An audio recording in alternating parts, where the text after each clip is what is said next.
News Radio 1000 KTOK. I'm Gwin Faulcon-Lippert. It's already 2023. You know that. You say, of course, it's already, the 15th?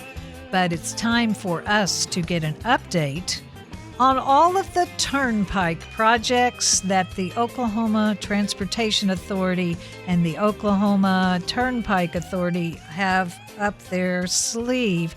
Joining me is the Director of Strategic Communications. You know him, Randy Carter, for Pike Off OTA. And if you want to know more, you can find their Facebook page, No More Turnpikes. Randy Carter, welcome to 1000 KTOK. What did happen? Quinn, glad to be here. Yes, we were all waiting for New Year's Eve, New Year's Day, and then the big meeting. Yes, that was it wasn't a surprise. They had scheduled the Oklahoma Turnpike Authority regular commission meeting for January the 3rd, but that previous Friday, they unveiled the agenda. And I'm sure all the listeners are well aware that the Oklahoma Turnpike Authority has been adjudicated guilty of violating the Oklahoma Open Meetings Act. For willfully. Willfully, yes. Yes. In a summary judgment, there was no trial because all the facts were crystal clear, and the judge realized that there was no need for a trial because they indeed were willfully in violation of the Open Meetings Act, which, when that happened, that invalidated all the action that they had taken relative to this access program, which includes the 3 turnpikes that we're so concerned about in Cleveland County: the East-West Connector, the Tri-City Connector, and the Southern Extension, which, by the way, just so everybody knows, the Southern Extension is proposed to go right through my living room, which means I would lose my whole house, and both of the homes that I've built on the property, and I've lived out there since 1979. So obviously I'm quite concerned about the situation, and not too pleasantly concerned about it. But so what the Oklahoma Turnpike Authority did, they announced their agenda, and they have to announce their agenda like I believe 24, 48 hours ahead of the actual meeting. And basically what they tried to do is revalidate the engineering contracts that were related to this access program that the open meetings violation judgment invalidated. So they thought, well, we go through and vote on these again, and it's all okay. Well, we tend to believe that's not the case. But they did this. They brought this agenda out the end of the Christmas holidays. Very little notice on our part that that's what they were going to do. And so in retrospect, and I'll go into a little bit more as we go along here, but in retrospect, it looks like they had this all planned out already, and it was just an exercise in political theater, and the decision had already been made, and they were just playing out the parts so that it would look like they were doing everything in a legitimate legal manner. They gave an opportunity for individual citizens to get up and speak. Public comment is what they called it. And so we had the opportunity to get up and speak our piece about why we thought, out of all of the people that spoke, one person who was with one of the chambers of commerce, and you know, I got to tell you, we're not against progress. We're not against economic development. We just don't believe that the Turnpike Authority is putting in these 3 turnpikes, are proposing to put in these 3 turnpikes for good, legitimate reasons, and what they say they are, and we are finding ways to try to put a stop to it. And I mean, I'm a turnpike user. I've used them for years, and I'm grateful for the ones that I have used. But these turnpikes are not right. It's just not legitimate, in my opinion. But what happened in this meeting is they read the agenda, and they took a break for an executive session to talk about. Well, now there's another lawsuit that's come out. We'll talk about that here in a minute. These turnpikes. They took an executive session and came back from the executive session. They opened it up for 1 hour of public commenting, giving each person 5 minutes to speak. And I believe we had 12 or 13, I don't remember specifically. If people were really interested, they can go back and look at the recorded video of that meeting.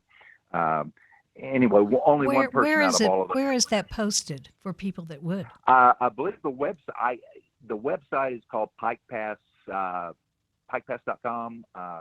I think if you just type in Pike Pass, it'll bring you up to that site, and you look under a tab. I believe it's called Authority. It's pretty easy to find on there.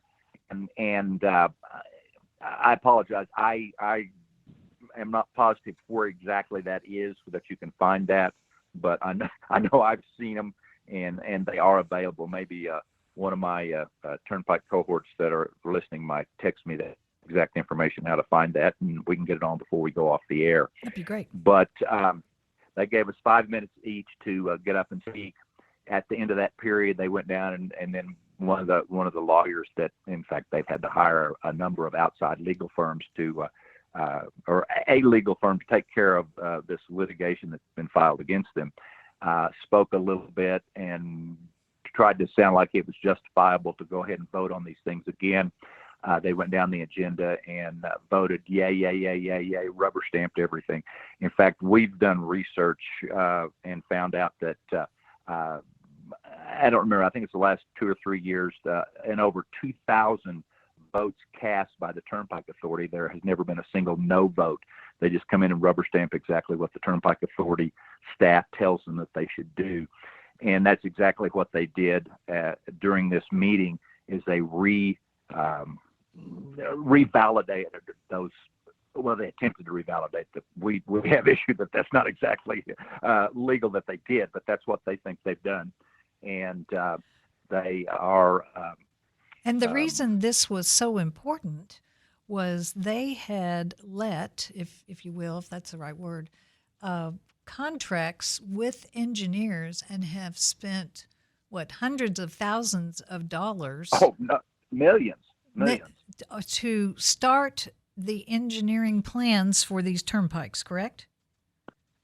Yes, that is correct. And they have borrowed this money from their general fund? I believe that is correct, because the bonds, they have asked for bonds to be issued. They've asked for $500 million, I believe it's $500 million bonds to be authorized. The Bond Oversight Committee, which has to make sure that all the bond applications are up to snuff and proper, said no, we will not validate these bonds if there is pending litigation against the Turnpike Authority, and there is pending litigation. And one of those suits, they were found to be in violation of the law. So that suit was not adjudicated in their favor. So, I mean, I'm not a lawyer, but in my opinion, that invalidates those contracts, and it invalidates the whole project, which they are now trying to say, no, these contracts we can go ahead even though we violated the law in approving this in the first place. It seems real convoluted to me, and there's going to be a lot of water going to the bridge before everything gets decided on exactly what is going to happen. So you all now have filed another lawsuit, is that correct? Well, yeah, let me tell you what happened. Okay. What the open meetings violation, the lawyers who filed that case have presented paperwork, and again, I am not an expert, filed paperwork to recover all those funds that have been paid out to those firms that were illegally paid to them on contracts that were not valid.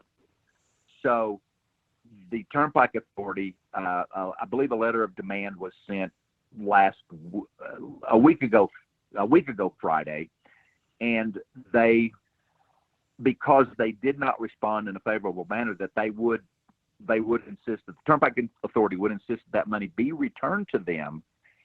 Then they filed what's called a qui tam suit.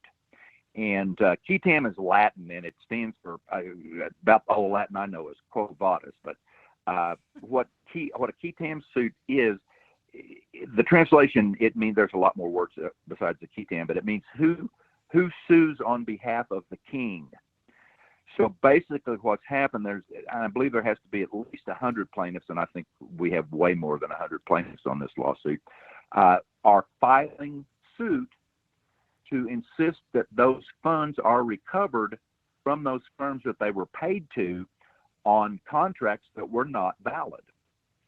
So that's what's going on right now. That would be millions and millions of dollars that these firms were paid illicitly, and that has to be returned to the Oklahoma Turnpike Authority. And of course, they are fighting that. And that's exactly what they did by attempting to revalidate those contracts. So in their mind, they think everything's hunky-dory, and in the mind of Pike off OTA, they have violated state law. In the opinion of the judge that ruled the summary judgment, they violated the Open Meetings Act. They violated Oklahoma law, yes. Yes. And they are trying to continue. Their argument is that we have done what we need to do to remedy the violation that was adjudicated against us. And however, we believe that is not the case, and that's why this key TAM suit has been filed. And right now it's in Cleveland County, and I believe one judge has recused himself, and we don't know exactly when it's going to be assigned to a judge and what's going to happen next. So that people can find that out on OSCN, the OSCN site that lists all the lawsuits that go on in the state through state courts. Okay. News Radio 1000 KTOK, Gwin Faulcon-Lippert, talking to Randy Carter. He is the Director of Strategic Communications for an organization called Pike Off OTA. And we've been discussing the fact that this organization has filed another lawsuit against the Oklahoma Turnpike Authority commissioners, accusing them of rubber stamping all that has been done in its oversight role. According to Steve Lackmeyer of the Oklahoman, the lawsuit also alleges authority commissioners are violating a court order that ruled $60 million in contracts were invalid when they willfully violated the state's Open Meeting Act. As Randy mentioned, the taxpayer lawsuit, also known as a key TAM filing, asks the Cleveland County Court to order engineering firms to return more than $42 million to the Oklahoma Turnpike Authority and to prohibit the Transportation Secretary Tim Gatz and Turnpike Authority Director Joe Eschel from making further payments on the invalidated contracts. So, Randy, I do have a statement here from Steve Lackmeyer that he printed according to the public information spokesperson for the Turnpike Authority, that Brenda Perry Clark said that Judge Olson's ruling was based on the commissioner's approval of a line of credit for the work that was later terminated when the Council on Bond Oversight ruled it couldn't be used for the new toll roads. And the Turnpike Authority, I think, thinks you all are picking on them. What do you say to that? Yeah, I'm sitting in my living room, and in my living room, I would be in the meeting of the Turnpike. So I don't think they're. That is not. Hey, I didn't deal with this cards. Cards laid up, and I had no choice but to play them out. And I am certainly not shy about trying to protect my homestead. And again, if these turnpikes were in our opinion justified and reasonable, then it might be a totally different story. But the more information I discern from the Turnpike dealings, Oklahoma Turnpike Authority and their dealings, the scarier it is that I become when I see what they've done and what they're doing.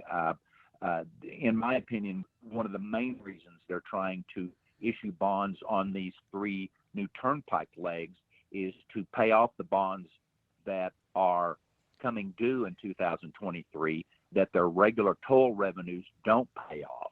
And the reason they don't pay off is because when a turnpike is proposed or designed, they do a study that shows a projection. An engineering firm does a study that projects how many cars will travel that turnpike, which translates into how much toll revenue that turnpike will generate. When those numbers come up, when they show those numbers, that's what they use to base the sale of the bonds on. So that means they need to generate that much toll revenue to pay off that amount of the bonds. But throughout the history of the Turnpike Authority, those projections of traffic and toll revenues are only 63% accurate. That's throughout the history of the Turnpike Authority. when I was in school, a 63 was an F. So what they're doing is they're basing the value of the bonds on a number that is inadequate.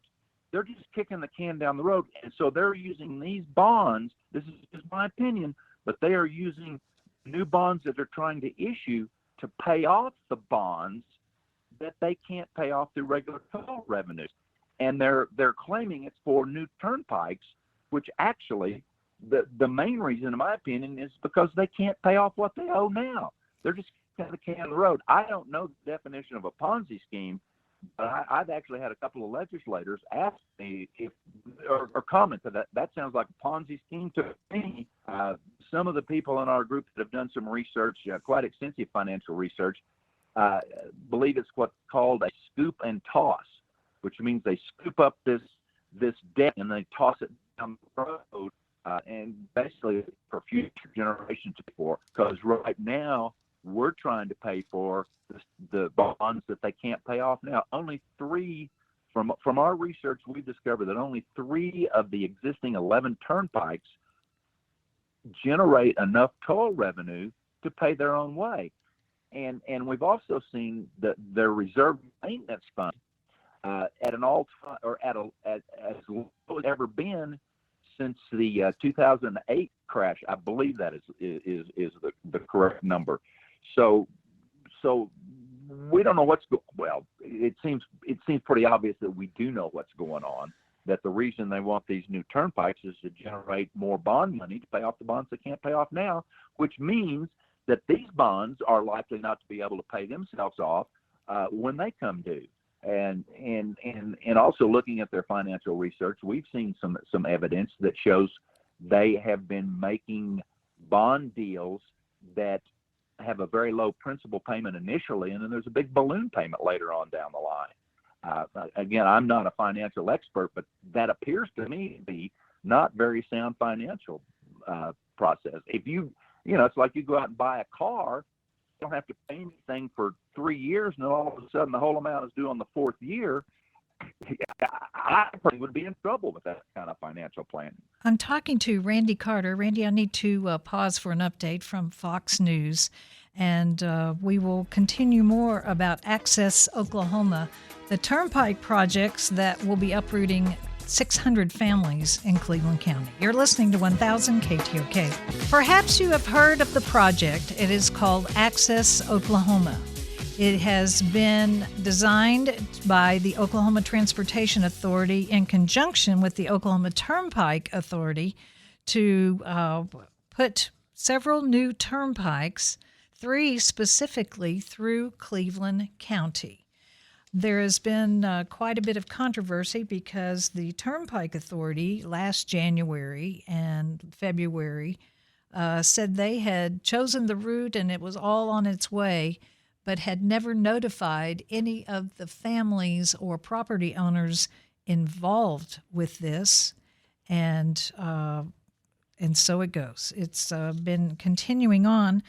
Fortunately for me, I know the Director of Strategic Communication for Pike Off OTA, who actually has 2 homes on property that the Turnpike will take out. And he has lived there a couple of decades now and really is not ready to move. So, Randy Carter, let me let you pick this up.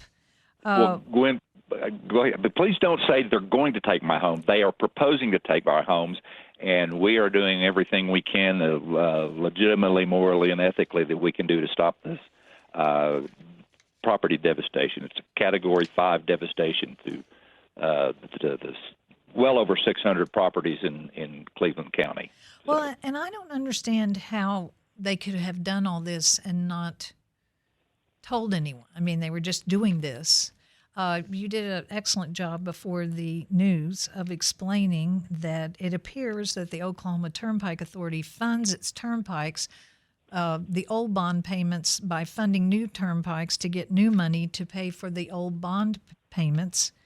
And, the open meetings law, I think it's to your all's credit, your organization, that you have several incredible people representing you that are part of who is going to be affected by these turnpikes. So that is correct. Yes. Stan Ward and his legal team have done a tremendous job on the open meetings violation suit, and they are also, just to clarify, they are also the ones that have filed the KTAM suit. It's not officially a Pike Off OTA funded lawsuit. And speaking of that, let me just put in a quick plug here. All these lawsuits and all our, and I'll talk a little bit about our upcoming legislative activity as well, and our outreach and trying to educate the public on what's going on from our perspective on these turnpikes. Pike Off OTA is having a chili cook-off this Friday at Lakeview Elementary School in East Norman, and we would love to invite everybody to come out to that. It's a Starts at 5 fundraiser, o'clock. isn't it? It's a fundraiser, yes, and it'll be a fun time too. People get to see each other. You know, we've made a lot of contacts through social media, but it'd be an opportunity for people to get out and meet each other as well. So if you're so inclined, we would love to have everybody come out to Lakeview Elementary School this coming Friday. I believe that's the 20th. I don't have a calendar right in front of me. I believe it starts around 5 o'clock. But check out our site on No More Turnpikes on Facebook, and there's complete information about that. And I appreciate you giving me the opportunity to put that little plug in there, Gwin. Yes, and I've been so impressed with your group. That, me too. It is an amazing group. I don't think the Turnpike Authority had any idea what they were proposing and how much ire they have raised and how many competent people they have impacted in a very negative way who are not taking this sitting down. Engineers and lawyers and professors, and I mean, you're not just squatters on land. You know, you're people that by design chose that part of East Cleveland County because of its agricultural beauty and all of that. Okay, the chili cook-off will be January 20th from 5 to 7:30 at Lakeview Elementary Gym. So.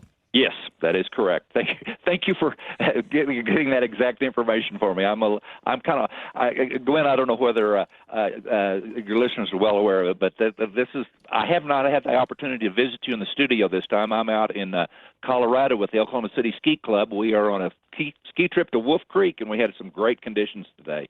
So I appreciate you letting me call in. Well, aren't you generous to do it while you're on a trip? I appreciate you calling in. Oh, hey, I'm glad to do it. I think it's, from my perspective, it's very personally important to me that we get the message out, and we have many people on our team throughout the whole state, because really this is a statewide issue, even though it's just affecting Cleveland County, because there are many, many, many miles of proposed turnpike routes that are legislatively authorized that could affect hundreds, maybe thousands of people throughout the state.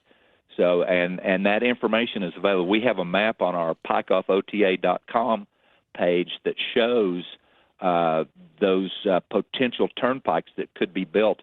And, you know, right now Oklahoma has more turnpike miles than I think only Florida, which has a tremendously larger population than Oklahoma does, has more turnpike miles than Oklahoma does.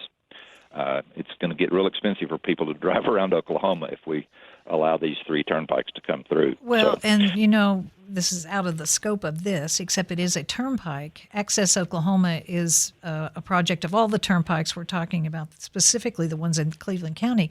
But the Gilcrease Turnpike, there are going to be people that cannot drive from their land anywhere without going on a turnpike and paying a toll. That is true. And speaking of the Gilcrease, and I'm not an expert on the Gilcrease, but there is a lot of controversy surrounding the Gilcrease Turnpike.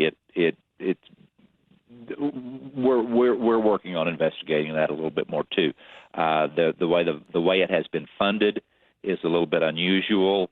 There's been a mixture of federal and state and turnpike dollars and Tulsa County. It's a quagmire, and I know the people up there, specifically in Berry Hill area in Tulsa County, are quite upset about that project. But So I can't speak on any expertise on that. I'm just aware of it. Let me go back. I mentioned that Okay. Steve Lackmeyer had written an article about this, and Yes. he's talking about Access Oklahoma, a 15-year, $5 billion toll road expansion and improvement plan, Yes. according to what they wrote, that includes new toll roads north and east of Norman that are being challenged by hundreds of residents, one of which is Randy Carter, Yes. who fears losing his home. Attorney Stan Ward said 100 taxpayers, as required, gave the Oklahoma Turnpike Authority prior notice to recover the money paid to the engineering firms on this plan that was ruled by Judge Tim Olson as, I'll say illegal, I don't know, or unratifiable or whatever. So they met on the 3rd, which is what you said, and in quotes, ratified the contracts. But Stan Ward asks the question, how do you ratify an invalid contract? And you all are saying the agency is out of control and don't want public scrutiny. Brenda Perry Clark, who is the spokesperson, responded, the Turnpike Authority announced Monday it is filing an appeal of Olson's ruling. The authority had not yet received the filing, so she couldn't comment on that. But she is accusing you all that your new demand is an abuse of the judicial system in order to improperly threaten and pressure public officials and its consultants to stop a much-needed public transportation improvement and expansion project. Take it away. Well, I like I always say, everybody's entitled to their opinion. And, it's interesting that the Oklahoma Turnpike Authority and ODOT has a staff of about, I believe it's 6 people in their strategic communication office that are constantly trying to put out this kind of information to further their cause, and we are just a bunch of volunteers. I can't imagine how it's a violation or an abuse of the judicial system when we're merely trying to ensure that the law is followed. I mean, the judge ruled that they violated the Open Meetings Act, which invalidated those contracts. I don't see how that's an abuse of the system when they continue to try to purport that those contracts are valid, and it is their job to recover that money because they paid it out for illicit contracts. $42 million. Anyway. Hold on. We'll talk more with Randy Carter. So how would you feel if you had built your dream home? This is the testimony that Stan Ward gave to me, as Randy Carter has.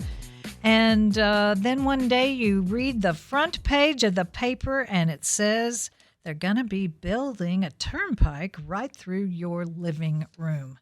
Well, that was kind of how it all started. After it had already started, a year ago, the Oklahoma Turnpike Authority made all these plans and everything, but forgot to tell the people it was going to affect.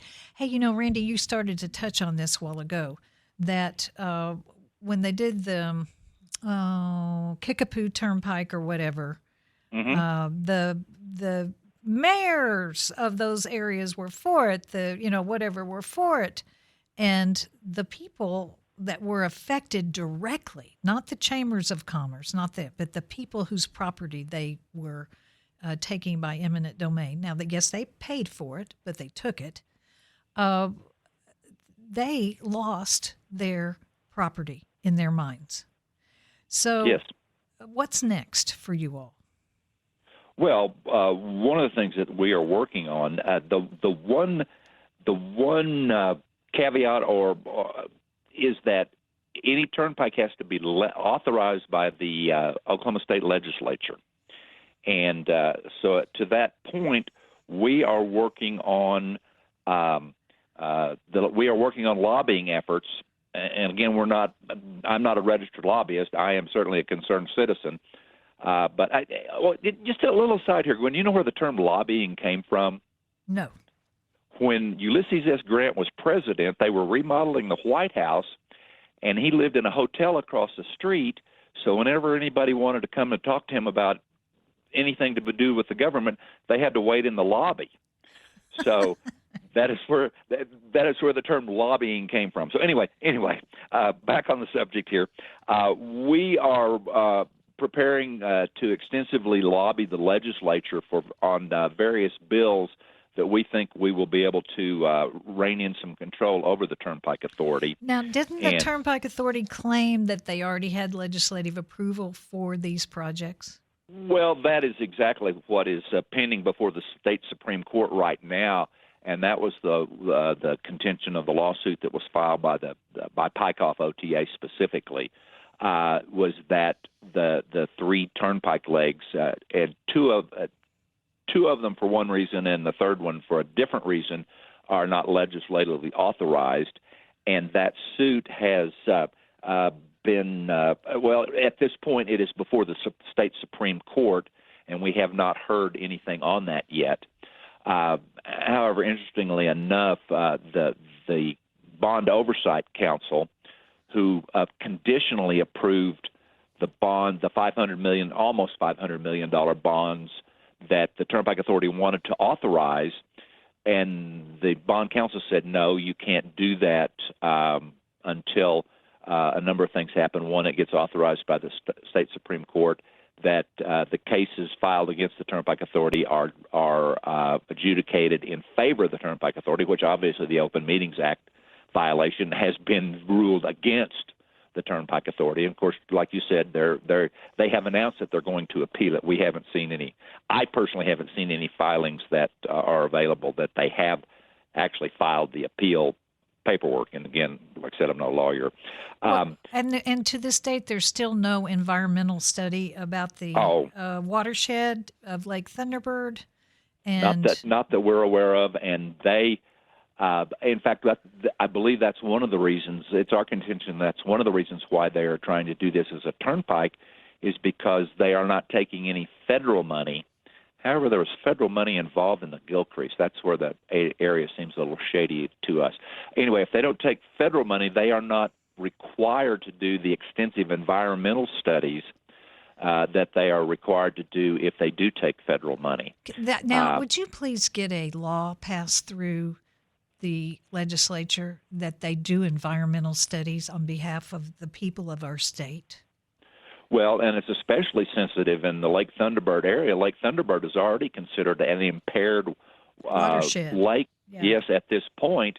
And this turnpike, the construction as well as the operation of the turnpike would do nothing but continue to exacerbate that condition of the lake by adding more pollutants and silt. That's one of the problems with Lake Thunderbird. As I understand it, again, I'm not a lake expert either, but as I understand it, the lake is filling in with silt, and a major turnpike coming through there would cause a lot more silt to go in there, even though they say. And you know what's interesting enough is we have found that the Turnpike Authority has been cited numerous times over the years for violating what is the Oklahoma Environmental DEQ, isn't that it? Department of Environmental Quality. Yes. Am I correct on that? Yes, you are.